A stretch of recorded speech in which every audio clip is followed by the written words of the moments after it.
되게 하여 주시옵소서. 감사드리며 우리 구주 예수님의 이름으로 기도합니다. 아멘. 우리 이 시간 우리 같이 읽을 말씀은 히브리서 4장 신약성경 356페이지 히브리서 4장 14절부터 16절까지 신약성경 356페이지 히브리서 4장 14절부터 16절까지 저와 여러분이 합독하시겠습니다. 그러므로 우리에게 큰 대제사장이 계시니 승천하신 이 곧 하나님의 아들 예수시라. 우리가 믿는 도리를 굳게 잡을지어다. 우리에게 있는 대제사장은 우리의 연약함을 동정하지 못하실 리가 아니요 모든 일에 우리와 똑같이 시험 받으신 이로되 죄는 없으시니라. 그러므로 우리는 긍휼하심을 받고 때를 따라 돕는 은혜를 얻기 위하여 은혜의 보좌 앞에 담대히 나갈 것이니라. 아멘.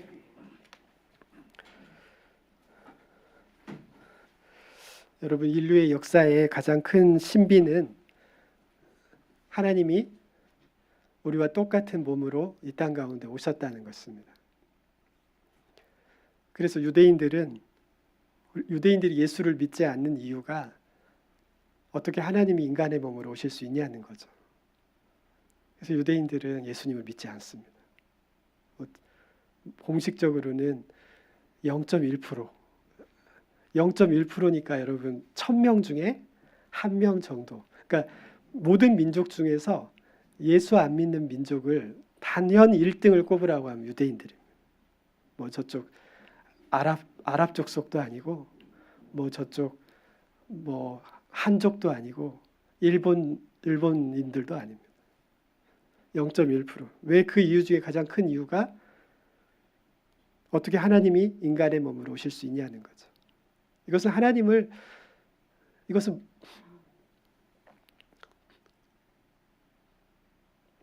불경스럽게 여긴다는 거예요. 그래서 하나님의 영광을 완전히 한마디로 불경스럽다는 거예요. 어떻게 하나님이 죄악된 인간의 몸으로 오실 수 있느냐. 이건 절대 받아들일 수 없다는 거죠. 그래서 이사야 선지자는 뭐라고 얘기하고 있냐면 그리스도는 메시아는 유대인들을 걸려 넘어지게 하는 돌이다고 이렇게 이야기하고 있습니다. 그리고 시편 118편에서 다윗은 뭐라고 얘기하고 있냐면 그리스도는 메시아는 유대인들을 넘어뜨리는 돌이라고 이렇게 되어 있습니다. 그 주보에 제가 오늘 글을 써놨습니다. 여러분 나중에 집에 가셔서 그 주보의 글을 읽어보시기 바랍니다. 한 번도 안 보시죠? 여러분 그거 쓰려면 굉장히 힘들어요. 한번 읽어보셔요, 여러분. 하나님 말씀을 원래는 지난주 거를 설교를 요약했다가 여러분 문 밖에 나가시면서 설교를 잃어버리는데 한 주 전 거를 어떻게 기억하겠어요. 그래서 지난주부터 바꿨어요. 그래서 오늘 선포되는 말씀을 요약한 것이기 때문에 여러분 집에 가서 한번 읽어보세요. 읽어보시라고요. 걸려 넘어지는 돌이다고 이렇게 되어 있습니다. 여러분 누가 그렇게 써놨냐면 예수님의 제자들이 그렇게 써놓은 게 아니에요. 여러분. 바로 이사야. 예수님께서 오시기 전에 700년 전의 선지자, 유대인들이 가장 존경하는 그 선지자 중에 한 명인 이사야 선지자가 그렇게 써놓은 거예요. 메시아는 걸려 넘어지는 돌이라는 거예요. 사람들을 넘어뜨린다는 거예요. 여러분 이것이 이해가 되지 않죠? 왜 사람을 넘어뜨리는 돌일까요? 메시아는 여러분 제정신인 사람은 믿기 힘든 거예요. 온전한 생각을 가진 사람은 메시아를 받아들이기 힘든 거예요. 그렇기 때문에 유대인들이 1%도 믿지 않는 거예요. 어떻게 하나님이 불경스럽게 인간의 몸으로 오시냐는 거죠. 말이 안 되는 거죠. 여러분 이것은 어떠한 학문과 철학과 종교로도 설명할 수 없는, 이건 불경스러운 거예요. 여러분 이런 말 자체 꺼내는 것 자체가 하나님에 대한 영광을 가리우는 겁니다. 그렇기 때문에 예수를 인정할 수 없는 것입니다. 그래서 이사야 선지자는 철저히 뭐라고 하냐면 메시아는 사람들을 넘어뜨리는 돌이라는 거예요. 걸려 넘어뜨리는 돌. 우리 길 가다가 밤길에 길이 안 보이면 그냥 돌에 걸려서 넘어지잖아요. 바로 그 돌이 예수라는 거예요. 예수. 그러니까 제정신인 사람은 정상적인 생각을 하는 사람은 예수를 믿기 어려운 거예요. 특히 유대인들은 믿기 어려운 것입니다. 그것이 여러분 당연한 것입니다. 다윗도 그래서 시편 118편에서 똑같은 이야기를 하고 있습니다. 메시아는 사람들을, 특별히 유대인들을 걸러 넘어뜨리는 돌이라는, 걸림돌이라는 것입니다. 성경에 그렇게 써 있습니다. 여러분, 제가 하는 이야기가 아닙니다. 그러나 여러분, 인간의 지혜로는, 사람의 지혜로는, 사람의 논리와 학문으로는 받아들일 수 없는데, 누가 그것을 알게 되냐면 주님을 영접하게 되는 것은, 주님을 만나게 되는 거예요. 그것의 가장 대표적인 사람이 누구냐면 사도 바울입니다. 여러분, 사도 바울은 철저히 바리새인 중에 바리새인이요, 당시 2000년 전에 최고의 랍비라는 가말리엘이라는 랍비의 제자였어요. 그러니까 사도 바울은 도저히 예수를 믿을 수가 없는 거예요. 그렇기 때문에 스데반 집사를 돌로 쳐 죽일 때 그것을 주동한 거죠. 그것이 정상적인 거예요, 여러분. 정상적인 사람은 예수를 믿을 수가 없는 거예요. 여러분, 왜 그렇습니까? 고린도전서 1장에서 뭐라고 얘기하고 있죠? 그것은 사람의 지혜를 패하고 오직 하나님의 지혜로. 여러분, 십자가는 사람의 지혜로 설명할 수 없는 거예요. 여러분, 어떻게 나무 위에 하나님이 매달리실 수 있습니까?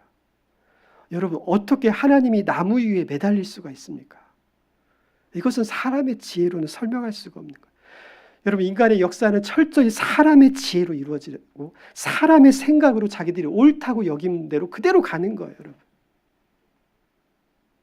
그러나 하나님은 하나님의 지혜로 사람의 지혜를 패해버리기를 원하시는 거예요. 여러분, 예수 믿는 것은 사람의 지혜로 믿을 수 있는 것이 아니에요. 어떻게 사도 바울이 하나님을 믿게 되죠? 사도 바울이 어떻게 예수님을 믿게 되죠? 예수님을 핍박하러 가다가 그 길가에서 예수님을 만난 거예요. 제가 이스라엘에 있을 때 한 선교사님을, 요르단 선교사님을 만났는데, 이분이 그 전주에 가면 전주에 그 신흥 중고등학교, 그 보통 이제 씨름은 저쪽 경상도 쪽에서 발달돼 있죠. 그쪽에 이제, 근데 이제 이 전라북도도 이 전주에 가면 신흥 중고등학교 씨름을 하는 고등학교가 있어요. 그 출신이에요. 그래서 전국체전에서 금메달까지 땄던 그 한 분이 몸이 이렇습니다. 등치가 이런데 그분이 그 전주에 가면 완산로라고 있는데 그 기전여고 그쪽 넘어가는 쪽이 있어요. 거기를 넘어가다가 대낮에 한 길가에서 주님을 만난 거예요. 그 요르단 선교사님 표현으로 뭐냐면 자기가 그냥 하나님께서 그냥 이 거구를 그냥 맺혀버리더래요. 그냥 대낮에 그냥 맺혀버린 거예요. 거기서 완전히 뒤집어져 가지고 그분이 요르단 선교사로 오신 거예요. 이철수 선교사라고. 여러분, 사도 바울도 마찬가지죠. 여러분, 사람의 지혜로 믿을 수 있는 게 아니에요. 안 믿는 게 정상적인 거예요. 믿는 게 비정상적인 거예요, 여러분. 사람의 지혜로는. 그러나 여러분, 하나님의 지혜가 사람의 지혜를 패해버리는 거예요. 그래서 사도 바울이 다메섹으로 주님을 믿는 자들을 핍박하러 다메섹으로 가다가 주님을 만난 거예요. 그의 지혜가, 그의 삶과 경험이 모두 뒤집어져 버린 거예요. 그 모든 것이 뒤집어져 버리는 거죠. 여러분, 십자가는 하나님의 지혜가 사람의 지혜를 패해버린 것입니다. 그 사람의 지혜로는 예수가, 메시아가 넘어뜨리는 돌이지만 우리들에게는 무엇이다? 모퉁이에 버린 돌이 바로 성전의 그 기둥이 된 거예요.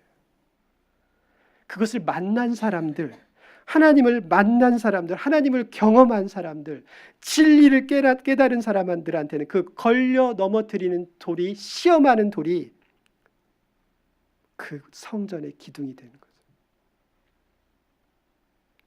여러분, 그렇기 때문에 우리가 이 시간에 이 자리에 나와 있는 것은 우리의 뜻과 지혜로 나와 있는 것이 아닙니다. 지금 이곳에 교회가 세워진 것은 우리의 생각으로 된 것이 아니에요, 여러분. 저와 여러분 누가 이 자리에 오고 싶었습니까? 그러나 하나님께서 이 모든 것을 지금 하고 계신 거죠. 여러분, 오늘 히브리서 기자는 주님께서, 하나님께서 인간의 몸으로 이 땅에 오신 이유를 명확하게 이야기했습니다. 우리 히브리서 4장 15절에 보면 명확하게 이야기하고, 히브리서 4장 15절에 그분이 왜 인간의 몸으로 오셨는가? 여러 가지 이유가 있지만 히브리서 기자는 이렇게 얘기합니다. 우리의 연약함을 동정하지 못하실 리가 아니요.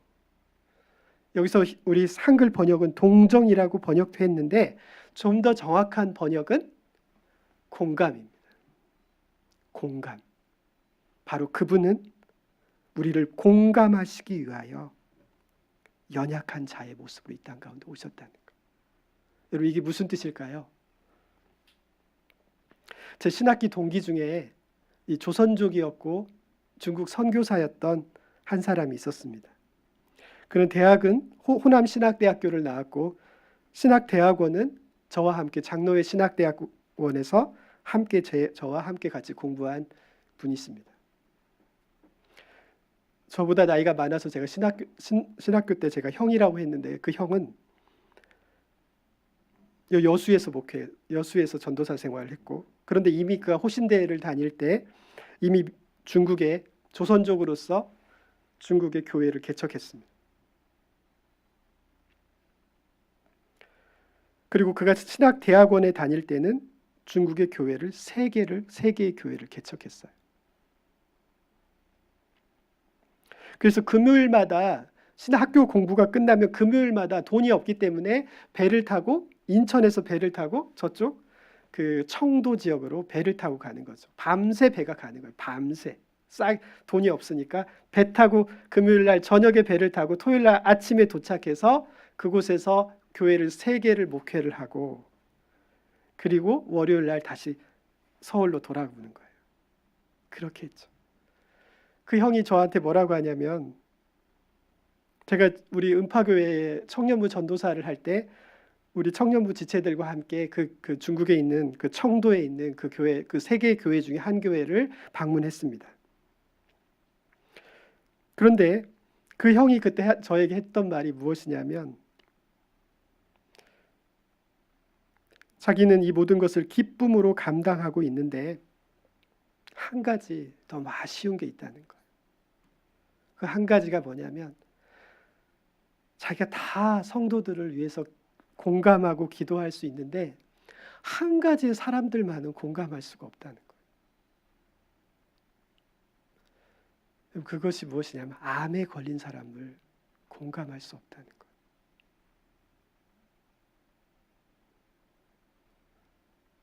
그 암에 걸린 사람의 심정을 자기가 어떻게 알 수 있고 그들을 공감하고 중보할 수 있냐는 거예요.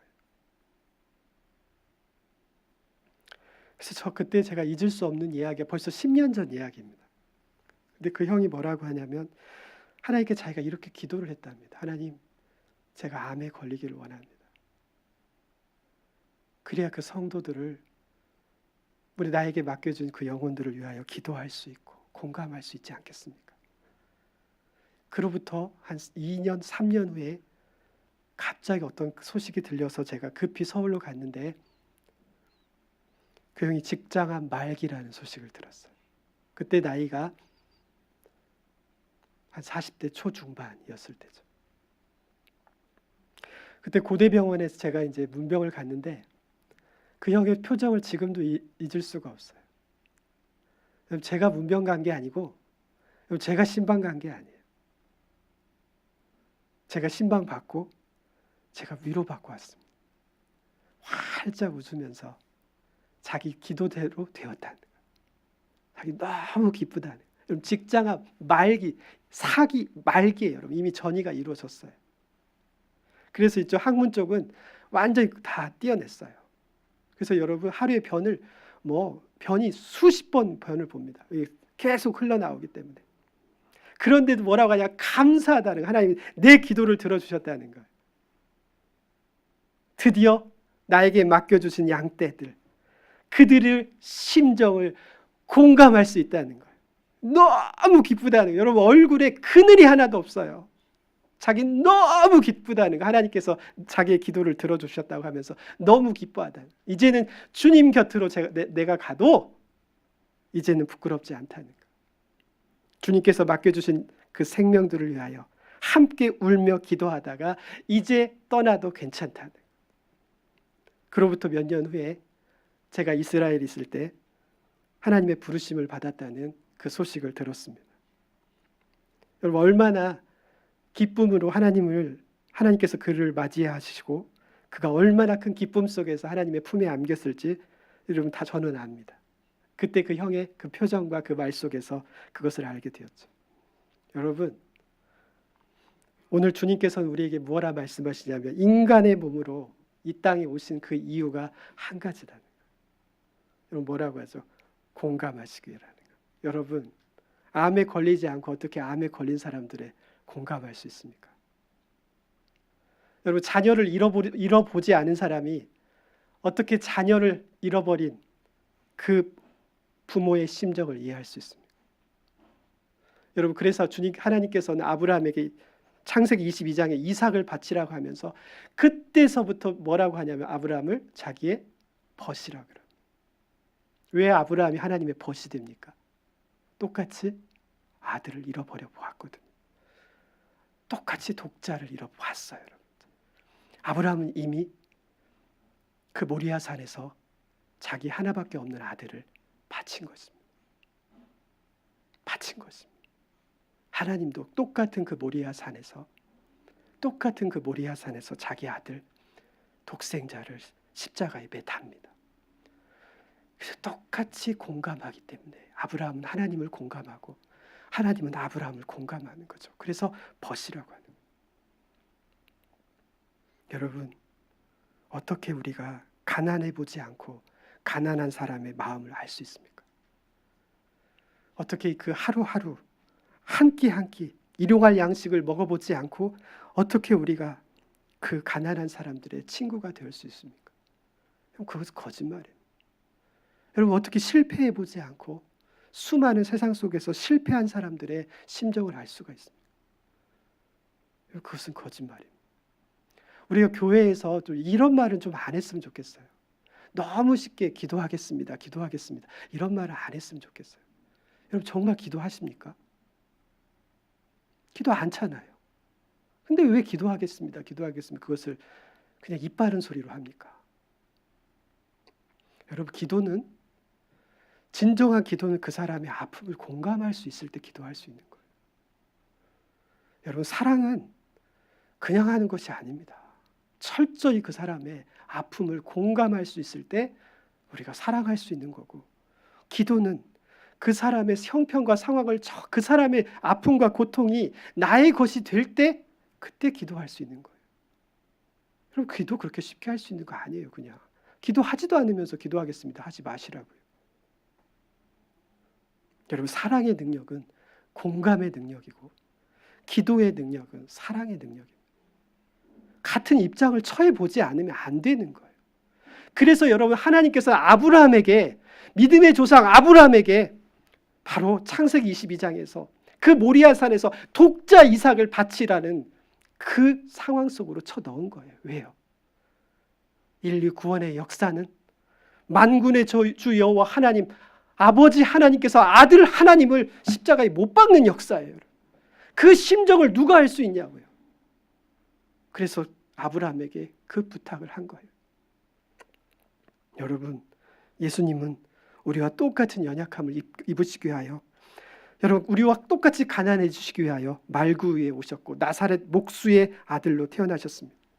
여러분, 우리와 똑같이 그는 상처를 받으셨고 똑같이 사랑하는 사람들에게 배신을 당하였고 똑같이 우리와 같이 외로움과 절망 속에 처해진 적이 있고, 주님은 철저히 우리와 똑같이 가난하였고 주님은 철저히 우리와 함께 외로웠고 주님은 우리와 동일하게 그 모든 연약함을 입으시고 심지어 우리와 똑같이 시험 받으신 분이에요.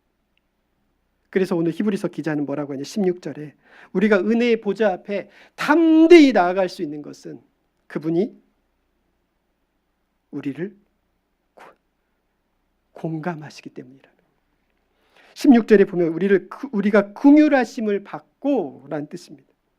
여기서 히브리어 긍휼이라는 뜻이 무슨 뜻이냐면 공감이라는 뜻인데, 이 긍휼이라는 단어가 여러분 쉬운 단어가 아니에요. 여러분, 이 긍휼은 바로 여성의 자궁을 이야기합니다. 여성의 자궁. 레헴이라는 건데 이 여성의 자궁에서 이 라함이라는 동사가 시작됩니다. 레헴, 라함. 히브리어는 문자, 이 자음 문자이기 때문에 자음으로만 이루어졌어요. 모음이 없어요. 그러니까 레헴, 라함 똑같은 동사인데 명사로는 자궁이고 동사로는 긍휼이 여기다라는 뜻이에요. 왜 여성의 자궁이 긍휼일까요? 여러분, 낳아보지 않고 어떻게 아냐고요. 이 땅의 아버지들 침묵하셔야 돼요. 자녀들 여러분 안 낳아보셨잖아요. 물론 뭐 같이 입덧하신 분들도 아주 존경스러운 분들이 그 중에 있긴 한데 대부분 안 낳아보셨잖아요. 그 자리에 있기만 했던 거지 낳아보시죠. 그런데 여러분 공감이라는 것은 무엇이냐? 긍휼이라는 것은 무엇이냐? 함께 낳아본 고통이에요. 그래서 사도 바울은 자신의 양떼들을 자기가 낳았다라고 이렇게 표현하는 거예요. 여러분 그 양떼 한 명, 그 한 생명을 주님께 건지고 주님께 드리기 위해서 자기는 여자가 엄마가 자녀를 낳는 그 고통을 자기는 겪었다는 거예요. 그거 겪어본 사람만 할 말 하는 거예요. 그렇지 않은 사람은 조용히 있으라는 거예요.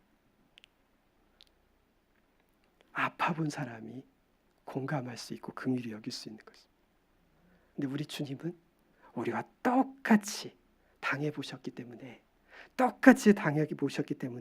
우리를 공감하실 수 있고 15절에서는 공감이라고 하셨고 16절에서는 긍휼히 여기신다는 거예요. 긍휼히 여기신다. 여러분 재판장에 가면 판사 앞에 양쪽에 판사, 검사, 변호사는 다 세 명의 공통점이 법률가들이에요. 법률가들이 아니면 법을 알지 못해요. 그렇기 때문에 우리 스스로는 자신을 변호할 수도 없고 검사의 그 기소와 검사의 그 논리에 우리가 대응할 수가 없어요. 그러니까 여러분 우리에게 누가 있죠? 변호사가 있어야 돼요. 왜냐하면 똑같은 법률가로서 그 검사의 그 논리를 깰 수 있는 사람이 있어야 하는 거예요. 그것이 뭐냐면 보혜사입니다. 보혜사. 여러분 주님은 자신을 뭐라고 소개하냐면 자신은 보혜사라고 소개하고 성령님을 또 다른 보혜사라고 얘기해요. 보혜사라는 뜻이 무슨 뜻이라 그랬죠? 개인 변호사라는 뜻이에요, 여러분. 법정에서 치열한 싸움이 벌어져요. 우리 생각과 마음과 양심 속에서는 치밀한 싸움이 벌어집니다. 치밀한 논리적인 싸움이 벌어져요. 우리의 약점을 정확하게 파고듭니다. 검사가 우리의 약점을 정확하게 파고들어요. 그것을 어떻게 여러분 우리는 법률가가 아니기 때문에 그것을 방어할 수가 없어요. 변호사의 검사에도. 그런데 여러분 똑같은 법률가가 우리를 방어하는 거예요. 그것이 뭐라고 하냐면 보혜사라고 하는 거예요. 여러분. 헬라어로 보혜사. 여러분 하나님께서 자기 아들 성자 하나님을 우리의 보혜사로 삼으시고 지금 이 시간 우리 성령 하나님을 우리의 보혜사로 삼으신 이유가 무엇이냐?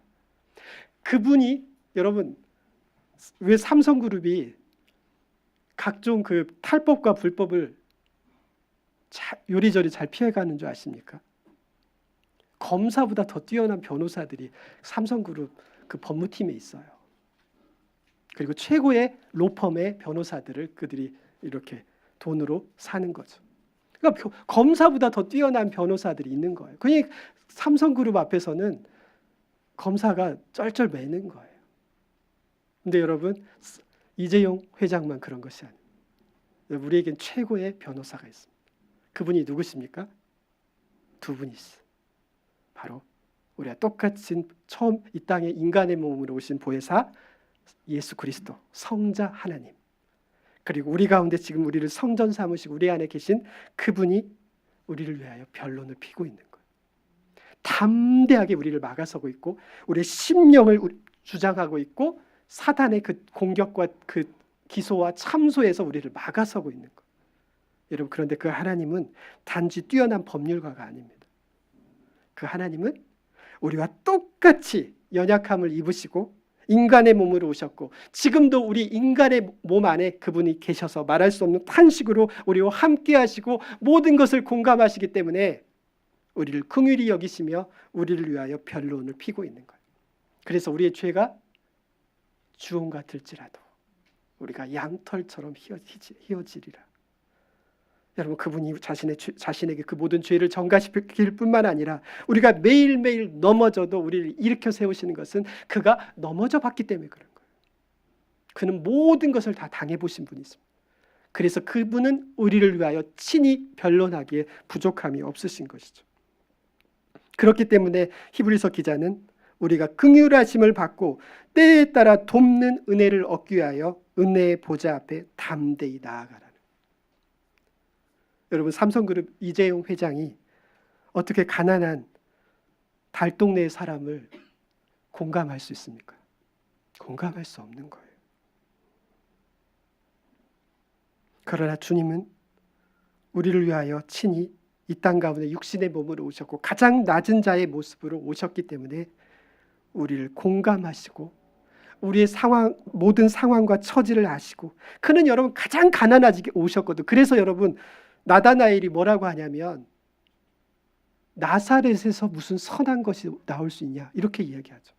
나사렛에서 무슨 선한 것이 나올 수 있냐라고 얘기하죠. 여러분 나사렛 출신은 유명한 사람이 나올 수 없다는 이야기예요. 그 천한 동네에 주님은 목수의 아들로 오신 거예요. 왜냐하면 우리를 공감하시고 우리를 긍휼히 여기시고 우리를 도우시기 위함이십니다. 그렇기 때문에 여러분 우리는 이제는 은혜의 보좌 앞에 어떻게 나아가라? 담대히. 여러분 은혜의 보좌라는 것이 무엇이냐면 지성소를 얘기하는 거예요. 여러분 유대인들은 지성소에 다 들어갈 수도 없어요. 여러분. 지성소에는 1년에 딱 한 번 대속죄일 날 대제사장, 유대인들 이스라엘 사람들 중에 딱 한 사람 대제사장만이, 그것도 365일 중에 딱 하루 대속죄일 때만 들어갈 수 있습니다. 그러나 들어가도 생사를 장담 못합니다. 죽을 수도 있어요. 여러분 죽으면 그래서 어떻게 하죠? 그 안에서 안 나오면 그 지성소 안에 사람이 못 들어가기 때문에 꼬챙이 같은 것으로 이렇게 집어넣어서 끄집어내야 돼요. 그러니까 여러분 대제사장이 지성소 안에 들어가는 것은 자기 목숨 걸고 들어가는 거예요. 자기 식구들을 못 볼 수도 있어요. 그것이 은혜의 보좌입니다. 그것이 바로 시온자입니다. 그러나 여러분 덜덜덜덜 떨면서 들어가라는 게 아니에요. 이제는 어떻게 들어갈 수 있다? 담대히 들어갈 수 있다는 거예요. 왜냐하면 그분이 우리의 약함과 모든 죄를 담당하셨고 우리의 모든 것을 공감하시고 우리를 위하여 친히 변론하시는 분이시기 때문에 여러분 그것으로 끝이지 않았죠. 그분이 자신의 살과 피로 우리를 구속하셨기 때문에 우리는 더 이상 대제사장이 그 지성소 안에 들어갈 때 여러분 덜덜덜덜 떨면서 들어가는, 왜 들어갔다가 죽을 수 있으니까 못 나올 수 있어요 여러분. 그러나 우리는 은혜의 보좌 앞에 담대히 걸어 들어간다는 거죠. 그것이 바로 기도의 자리입니다. 여러분 은혜의 보좌는 바로 시온의 대로입니다. 여러분 우리 마음에 하나님 시온의 대로가 있게 해달라는 것은 뭐냐면 하나님 그 은혜의 보좌 앞에 그 시온의 대로로 주의 지성소 안으로 들어가게 해달라는, 여러분 그것이 기도의 자리고 예배의 자리인 거죠. 여러분 기도와 예배하는 것은 우리에게 주신 최고의 특권이에요. 여러분 예배의 자리에 우리가 기쁨으로 나오셔야 돼요. 기도의 자리에 기쁨으로 나오셔야 돼요. 그 시간은 우리가 하나님의 보좌 앞에 나아가는 거예요. 여러분 얼마나 영광스러운 것이고 이것은 누구도 쉽게 그렇게 할 수 없었던 것을 우리는 바로 지금 너무나도 쉽게 할 수 있는 것이 되어버린 것이죠. 은혜의 보좌 앞에서 나아갈 때 그분의 긍휼과 오늘 16절에서 보면 때에 따라 돕는 은혜가 여러분들과 함께 하시는 것이죠. 그런데 문제가 무엇이냐? 문제가 무엇이냐? 우리에게 그 공감의 능력이 사라졌다는 것입니다. 이제 현대인들은 더 이상 공감하지 않습니다. 여러분 사람 수백 명 죽어도 눈 하나 까딱 안 합니다. 여러분 길거리에서 수백 명이 죽어도 눈 하나 깜딱 안 합니다. 누구 한 사람 책임지는 사람 없습니다. 왜 그럴까요? 공감하지 않기 때문에 그래요. 여러분 현대인들의 특징은 공감하지 않다. 자기 마음만 중요하지 타인의 마음은, 타인의 처한 상황은 하나도 중요한 게 아니에요. 여러분 그러나 주님께서 마태복음 7장 산상수훈의 결론을 이렇게 맺고 있습니다. 율법을 한 문장으로 맺고 있습니다. 뭐라고 하고 계시죠? 우리가 이것을 황금률이라고 하는데 남에게 대접받고자 하는 대로 남을 대접하라. 이것이 율법이요 선지자라. 이게 한글로는 참 쉬우면서도 난해한 구절인데 이게 이 뜻입니다. 원어의 뜻으로는 무슨 뜻이냐면 너희가 다른 사람에게 대접받고자 한다면 먼저 그 사람을 대접하라는 거예요. 이것도 좀 약한데 이게 무슨 뜻이냐면 다른 사람이 너에게 해주기를 원하는 것을 먼저 그 사람에게 하라는 것이죠. 율법은 그렇기 때문에 대전제가 뭐냐면 공감입니다. 여러분 사람의 속을 물으면서 어떻게 그 사람을 섬길 수 있고 살아갈 수 있습니까? 그 사람의 환경과 처한 모든 것을 알지 못하면서 어떻게 그를 섬길 수 있습니까? 그를 대접할 수 있습니까? 그것이 율법이라는 것이죠. 그렇기 때문에 율법이라는 것은 진정한 사랑이라는 것은 공감 없이는 아무것도 되는 것이 아니에요. 여러분. 그것은 형식에 불과한 거예요. 그것은 종교 행위에 불과한 거예요. 그러나 중요한 문제는 현대인들이 교회가 성도가 그렇게 돼버렸다는 거예요. 껍질밖에 없어요. 그래서 사도 바울은 고린도전서 13장에서 사랑에 대해서 이야기하면서 뭐라고 하냐면 진정한 사랑이 없는 모든 행위는 구제도 능력도 아무것도 꽹과리와 같고 그것은 사도 바울의 표현입니다. 제 표현이 아닙니다. 아무것도 아니라는 거예요. 아무것도 아니라는 거예요. nothing이라는 거예요. nothing. 아무것도 아니라는 거예요. 여러분. 사랑이 없는 것은 아무것도 아니라는 거예요. 여러분 사랑의 능력은 그렇기 때문에 공감의 능력입니다. 그렇기 때문에 여러분 요즘은 기업에서도 사람을 뽑을 때 스펙을 보고 뽑지 않아요. 진정으로 공감할 수 있는 사람이냐는 거예요. 그리고 두 번째 정직한 사람이야. 이제는 기업도 그런 사람을 뽑기 시작했어요. 왜? 좋은 대학, 좋은 스펙을 있는 사람을 뽑았더니 로봇 같은 거예요.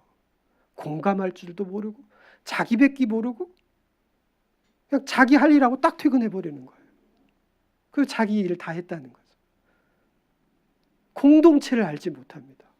왜냐하면 그런 교육을 가정에서나 학교에서 받아본 적이 없기 때문에 교회에서도 심지어 받아본 적이 없기 때문에 그런 로봇 같은 사람들이 좋은 대학에 갔고 좋은 스펙을 쌓고 기업에 되었는데 기업에는 아무 쓸모가 없는 거예요.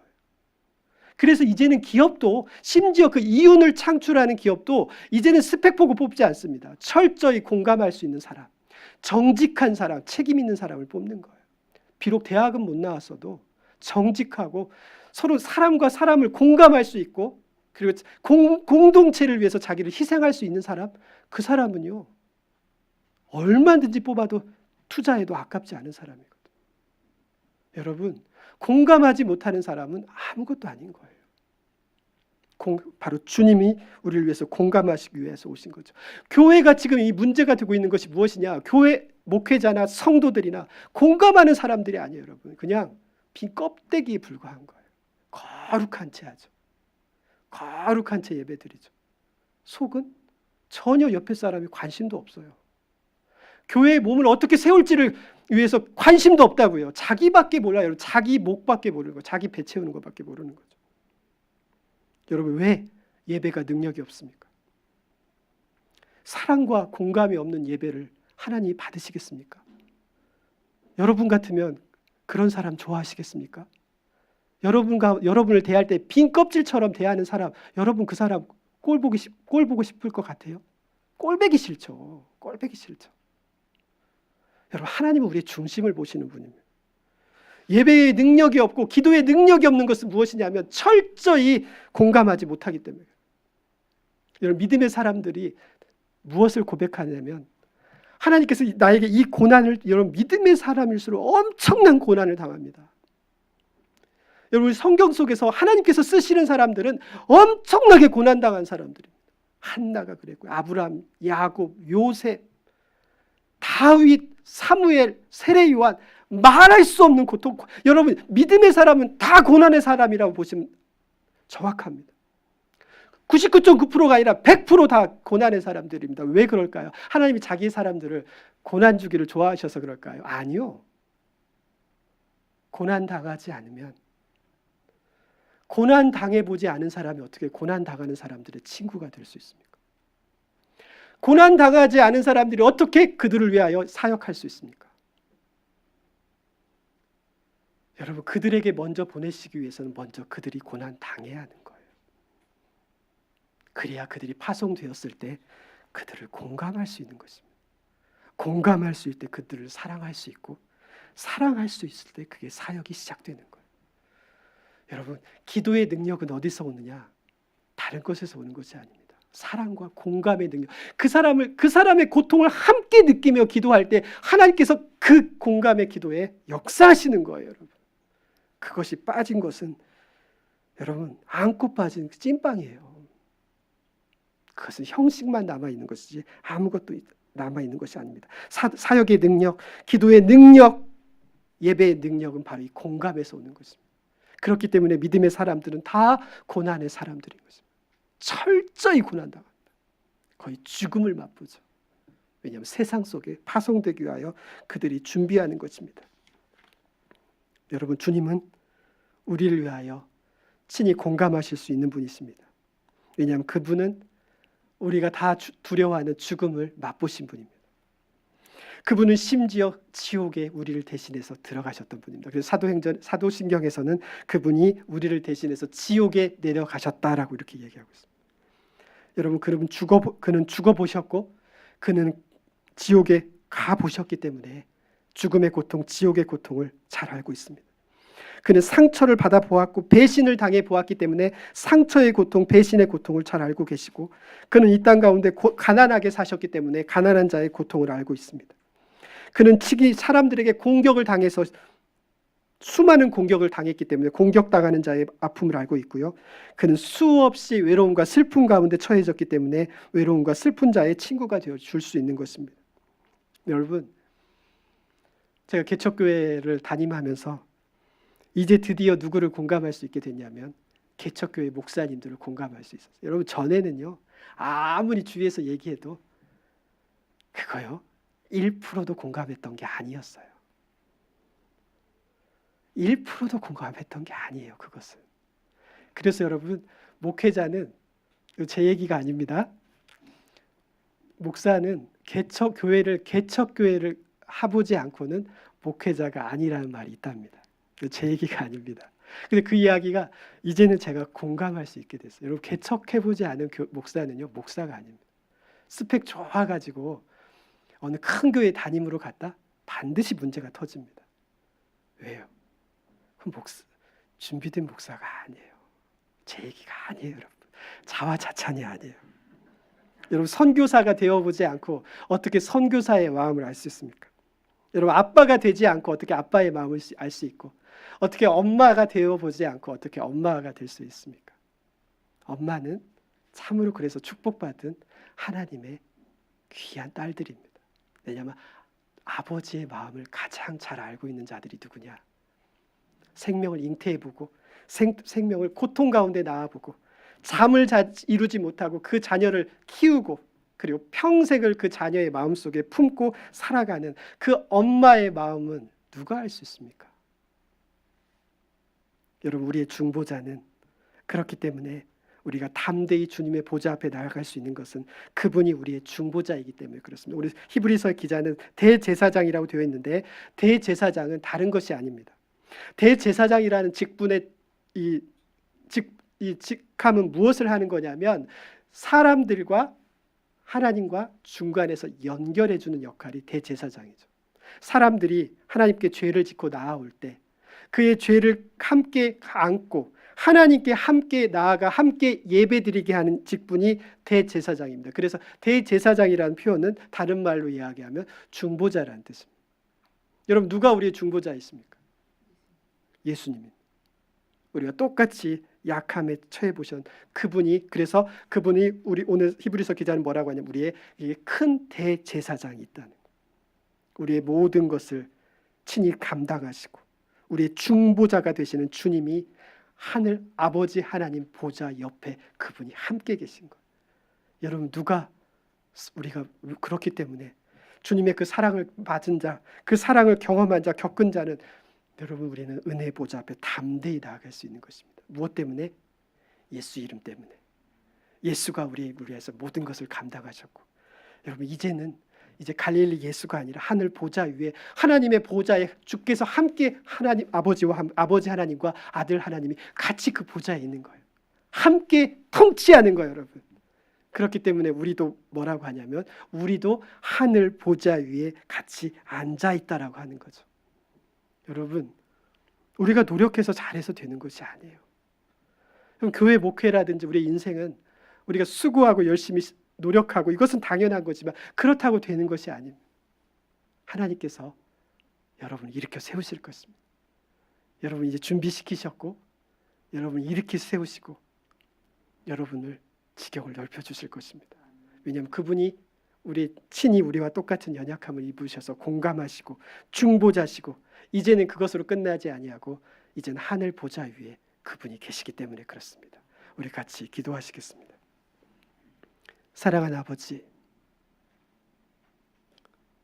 아무도 내 속을 모르고, 아무도 내 고통을 모르고, 내 외로움과 슬픔과 내 상처를 알지 못하지만 주님은 내 안에 계셔서 내 속을 뻔히 보고 계시고 알고 계시고, 아버지, 그래서 말할 수 없는 탄식으로 우리를 위하여 기도하시고 간구하시고, 모든 것을 아신 주께서 내 속을 아시기에 이제는 담대히 은혜의 보좌 앞에 나아가 주님의 긍휼과 때에 따라 돕는 은혜를 구하게 하여 주시옵소서. 이제 더 이상 두려워하지 않고 담대히 은혜의 보좌 앞에 나아가게 하여 주시옵소서. 주의 놀라우신 은혜가 이 시간 저들 가운데 함께 하시고, 주님 저들의 눈물을 닦아주시고 저들의 지경을 넓혀 주시옵소서. 예수님의 이름으로 기도합니다. 아멘. 우리